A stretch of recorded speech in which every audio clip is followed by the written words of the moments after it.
ഇനി ആരെന്തു പറഞ്ഞാലും CPMന്റെ തറവാടായ കണ്ണൂരിൽ പാർട്ടിക്കുള്ളിൽ വലിയ വിള്ളൽ വീണിരിക്കുകയാണ്. ഇന്ന് ഈ രാജ്യത്ത് ബാക്കിയുള്ള CPMന്റെ തിരുവായ്ക്കെതിർവായില്ലാത്ത പാർട്ടി ഗ്രാമമാണ് പയ്യന്നൂരും തളിപ്പറമ്പും. അതിൽ സംശയമില്ല. പിണറായി വിജയൻ വൈദ്യുതി മന്ത്രിയാകുമ്പോൾ അദ്ദേഹം പയ്യന്നൂരിലെ MLA ആയിരുന്നു. ഇപ്പോൾ പാർട്ടിയുടെ സംസ്ഥാന സെക്രട്ടറി ഗോവിന്ദൻ മാഷ് ഇന്ന് തളിപ്പറമ്പിലെ MLA ആണ്. അവിടെ ആണ് പാർട്ടിയല്ല വിമതരാണ് ശരിയെന്ന മുദ്രാവാക്യം ഇപ്പോൾ ഉയർന്നു വന്നിരിക്കുന്നത്. പയ്യന്നൂരിൽ വി കുഞ്ഞികൃഷ്ണനും തളിപ്പറമ്പിൽ TK ഗോവിന്ദനും തന്നെയാണ് ഇപ്പോൾ യഥാർത്ഥ കമ്മ്യൂണിസ്റ്റുകാരുടെ നേതാക്കൾ. അവർ രണ്ടുപേരും CPMനെതിരെ മത്സരിക്കുകയാണിപ്പോൾ നിയമസഭാ തെരഞ്ഞെടുപ്പിൽ.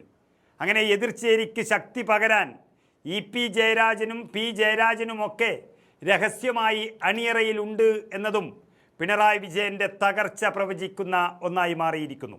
മുൻപൊക്കെ നമുക്കറിയാം, എതിർ ശബ്ദങ്ങൾ ഉണ്ടാകുന്നതിന് മുൻപേ തന്നെ അതിനെ അടിച്ചമർത്തുന്നതായിരുന്നു CPMന്റെ ഒരു ശീലമെങ്കിൽ ഇപ്പോൾ വിമതർക്കൊപ്പം നിലയുറപ്പിക്കുകയാണ് പ്രവർത്തകർ ഭൂരിഭാഗവും.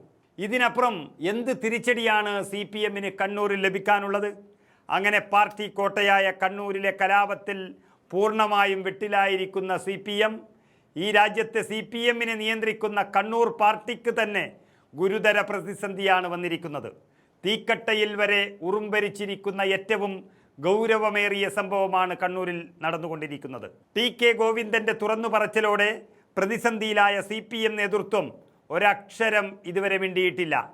MV ജയരാജനെ മാത്രം എന്തോ പറയാൻ വേണ്ടി മൈക്കിന് മുന്നിലേക്ക് അയച്ചിരിക്കുന്നു പാർട്ടി. ഗോവിന്ദൻ്റെയും ഭാര്യയുടെയും പേര് 100 പ്രാവശ്യം എടുത്തു പറഞ്ഞിട്ടും ഈ നിമിഷം വരെ TK ഗോവിന്ദൻ്റെ ആരോപണങ്ങളോട് CPM എന്ന പാർട്ടി പ്രതികരിച്ചിട്ടില്ല. CPM പാർട്ടിയുടെ സെക്രട്ടറി MV ഗോവിന്ദൻ മറുപടി പറഞ്ഞിട്ടില്ല. കോൺഗ്രസ്സുകാരെ മുഴുവൻ കുടുംബ പാർട്ടി എന്ന് പറഞ്ഞ് ആക്ഷേപിച്ചു കൊണ്ടിരുന്നവർ ഇന്ന് മുഖ്യമന്ത്രിയുടെ മരുമകനും പാർട്ടി സെക്രട്ടറിയുടെ ഭാര്യയ്ക്കും സീറ്റ് നൽകിയപ്പോൾ ഒരക്ഷരം മിണ്ടാത്തത് ഇവർ കമ്മ്യൂണിസ്റ്റ് ആശയങ്ങളിൽ നിന്നും വ്യതിചലിച്ചു എന്നുള്ളത് അവർക്ക് തന്നെ ഉറപ്പുള്ളത് കൊണ്ടാണ്. 100 കണക്കിന് യോഗ്യതയുള്ളവർ പാർട്ടിയിലുണ്ടായിട്ടും അതിൽ തന്നെ ഒട്ടനവധി വനിതാ സഖാക്കൾ ഉണ്ടായിട്ടും ആരെയും പരിഗണിക്കാതെ ഗോവിന്ദൻ മാഷ് തൻ്റെ ഭാര്യയെ തന്നെ പരിഗണിക്കാൻ CPM നേതൃത്വത്തെ സ്വാധീനിക്കുക എന്ന് പറഞ്ഞാൽ അത് സഖാക്കളുടെ മനസ്സിൽ പാർട്ടി തകർന്നു എന്നാണ് അർത്ഥം. അത് അംഗീകരിക്കാൻ ആർക്കും കഴിയില്ല എന്ന് കണ്ണൂരിലെ പ്രവർത്തകരുടെ പൊതുവികാരം എന്നിരിക്കെ EP ജയരാജൻ്റെയും P ജയരാജൻ്റെയും ഒക്കെ പൂർണ്ണ പിന്തുണയോടുകൂടി തന്നെയാണ് TK ഗോവിന്ദൻ ഈ ബോംബ് പൊട്ടിച്ചത് എന്നുറപ്പായിരിക്കുന്നു. ഇത് ചെറിയ ആഘാതമല്ല കണ്ണൂരിൽ ഉണ്ടാക്കാൻ പോകുന്നത്. തളിപ്പറമ്പിൽ ഗോവിന്ദൻ്റെ ഭാര്യ ശ്യാമള ടീച്ചർ തോൽക്കാൻ ഒറ്റ കാരണം മതി: ആന്തൂരിലെ പ്രവാസി വ്യവസായി സാജൻ്റെ ആത്മഹത്യ മാത്രം. ആ മരണത്തിൽ PK ശ്യാമള തന്നെയാണ് ഒന്നാം പ്രതിയെന്നും അവരെ രക്ഷിച്ചെടുക്കുകയായിരുന്നു CPMലെ ഗോവിന്ദൻ പിണറായി കൂട്ടുകെട്ടിൻ്റെ ലക്ഷ്യമെന്നും വെളിപ്പെടുത്തൽ വന്നിരിക്കെ ആ നേതാക്കൾ മറുപടി പറയേണ്ടി വരും. അതും ജയരാജന്മാരുടെ നീക്കത്തിൻ്റെ ഭാഗമാണ്. പിണറായി വിജയൻ എന്ന നേതാവിൻ്റെ ഗ്രാഫ് കുത്തനെ ഇടിഞ്ഞു വീണ ഒരു ദിവസം കൂടിയാണ് ഇന്നലെ. ധർമ്മടത്ത് അദ്ദേഹത്തിൻ്റെ മണ്ഡലത്തിൽ തെരഞ്ഞെടുപ്പ് പ്രചരണത്തിന് തുടക്കമിട്ടുകൊണ്ട് മുഖ്യമന്ത്രി പിണറായി വിജയൻ്റെ ഒരു റോഡ് ഷോ നടക്കാനിരിക്കെ അതൊരു പ്രഹസനമായി മാറുമെന്നുള്ളത് CPM കേന്ദ്രങ്ങൾ തന്നെ പറഞ്ഞു കഴിഞ്ഞു.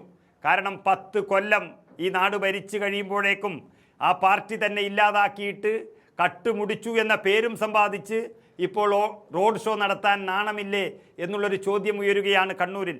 CPM വിട്ട TK ഗോവിന്ദൻ്റെയും V കുഞ്ഞികൃഷ്ണൻ്റെയും സ്ഥാനാർത്ഥിത്വം ജില്ലയിൽ പ്രധാന പാർട്ടി ഗ്രാമങ്ങളിൽ വെല്ലുവിളി ഉയർത്തുമ്പോൾ തളിപ്പറമ്പിലും പയ്യന്നൂരും മുഖ്യമന്ത്രി നേരിട്ടെത്തി പ്രചരണത്തിന് നേതൃത്വം നൽകുമോ അല്ല സ്വയം പരാജയം ഏറ്റുവാങ്ങി മാറി നിൽക്കുമോ എന്നാണ് ഇനി കണ്ടറിയേണ്ടത്.